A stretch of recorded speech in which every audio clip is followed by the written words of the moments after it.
날마다 행복한 묵상 야고보서 15번째 시간 오래 참으라입니다. 하나님 말씀은 야고보서 5장 1절에서 12절까지의 말씀입니다. 들으라 부한 자들아 너희에게 임할 고생으로 말미암아 울고 통곡하라. 너희 재물은 썩었고 너희 옷은 젖먹었으며 너희 금과 은은 녹슬었으며 이 녹이 너희에게 증거가 되며 불같이 너희 살을 먹으리라. 너희가 말세에 재물을 쌓았도다. 보라 너희 밭에서 출산 품꾼에게 주지 아니한 삭이 소리 지르며 그 출산 자의 우는 소리가 만군의 주의 귀에 들렸느니라. 너희가 땅에서 사치하고 방종하며 살육의 날에 너희 마음을 살찌게 하였도다. 너희는 의인을 정죄하고 죽였으나 그는 너희에게 대항하지 아니하였느니라. 그러므로 형제들아 주께서 강림하시기까지 길이 참으라. 보라 농부가 땅에서 나는 귀한 열매를 바라고 길이 참아 이른 비와 늦은 비를 기다리나니 너희도 길이 참고 마음을 굳건하게 하라. 주의 강림이 가까우니라. 형제들아 서로 원망하지 말라. 그리하여야 심판을 면하리라. 보라 심판주가 문 밖에 서 계시느니라. 형제들아 주의 이름으로 말한 선지자들을 고난과 오래 참음의 본으로 삼으라. 보라 인내하는 자를 우리가 복되다 하나니 너희가 욥의 인노를 들었고 주께서 주신 결말을 보았거니와 주는 가장 자비로우시고 긍휼히 여기시는 이시니라. 내 형제들아 무엇보다도 맹세하지 말지니 하늘로나 땅으로나 다른 아무 것이라도 맹세하지 말고 오직 너희가 그렇다고 생각하는 것은 그렇다고 아니라 생각하는 것은 아니라 하여 정죄받음을 면하라. 아멘. 자, 묵상 1번입니다. 부한 자들의 문제는 무엇입니까? 여러분, 재물 자체는 항상 문제가 없는 것이죠. 그런데 이 본문에 나오는 부한 자들의 문제는 무엇입니까? 모든 것들이 이렇게 과하게 어떤 면에서는 잘못 사용한 것에 대해서 지적을 하고 있는 것입니다. 오늘 보니까 재물은 썩었고 옷은 조무이 먹었습니다. 금과 옷은 녹이 쓸었고 그리고 재물을 쌓아두어 가지고 사실은 사용하라고 잘 사용하고 나누면서 사랑하라고 준 재물을 자기가 그냥 쌓아두고 그냥 그걸 녹슬게 하고 목쓰게 하고 그래서 또 어떻게 합니까? 낭비하고 그것으로 자기가 방종하는. 그래서 이 재물 자체를 뭐라 하는 것이 아니라 재물을 가지고 그것을 잘못 사용하고 있는 그런 부한 자들에 대한 경고다라고 할 수 있습니다. 재물은 잘 사용해서 그것을 통해서 사랑하며 살면 재물은 참으로 유익한 것이지요. 그래서 재물을 많이 가진 자는 그것을 잘 사용해야 되는 책임이 있는 것입니다.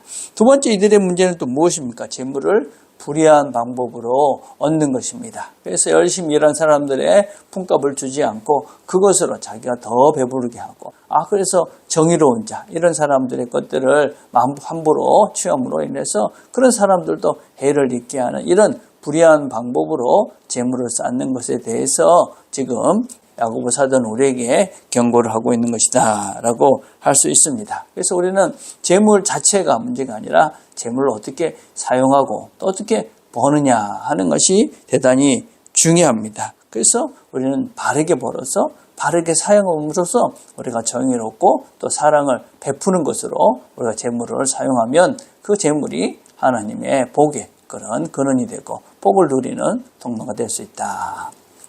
자, 2번입니다. 원망하지 말아야 할 이유는 무엇입니까? 어떠할 때 원망하게 됩니까? 원망이라는 것은 무엇이냐면 불평과 불만을 말로 표현하면서 막 떠드는 것을 말합니다. 이스라엘 백성들이 광야에서 지날 때 늘 원망했지 않습니까? 하나님께서 그들에게 적절할 때에 필요한 것들을 다 공급해 주셨음에도 불구하고 그들은 늘 불만이 가득 찼습니다. 불평하고 그래서 원망하게 되어지는 것이죠. 그래서 그런 사람들의 인생은 참 불쌍한 것이죠. 결국 광야에서 그들은 죽음을 맞이하게 되어집니다. 그래서 하나님께서 우리에게 주신 것들에 감사하고 만족하지 못하면 우리는 원망하고 또 그것 때문에 불평하고 그래서 우리 인생도 늘 부정적이고 그래서 감사가 없는 불쌍한 인생을 살게 되어집니다. 여러분 우리가 언제 원망하게 되느냐? 만족하지 못하고 감사가 없으면 원망하고 불평하게 되어집니다. 그래서 우리가 늘 하나님께서 지금 나에게 주신 지금 모든 것들이 참 은혜다, 감사다. 이것에 난 만족한다. 그러면 이 사람은 원망하지 않게 되는 것이죠. 또 하나님께서 나에게 주신 것이 다 하나님 것이다. 그리고 이것 가지고 사랑하라고 주신 것이다. 그래서 그것 가지고 비록 많지 않지만 그것 가지고 사랑하라고 나누며 베풀며 산다면 그 사람의 삶은 복된 삶이라고 할 수 있고, 그런 삶을 살라고 우리에게 이 땅에서 필요한 것들을 주신 것이다 라고 할 수 있습니다. 그것이 바로 하나님의 복이다. 그런 사람들은 원망하지 않습니다. 자, 3번입니다. 우리가 인내할 수 있는 이유는 하나님의 어떠한 성품으로 인함입니까? 오늘 본문의 욥에 대해서 이야기를 합니다. 욥은 인내의 대표적인 사람입니다.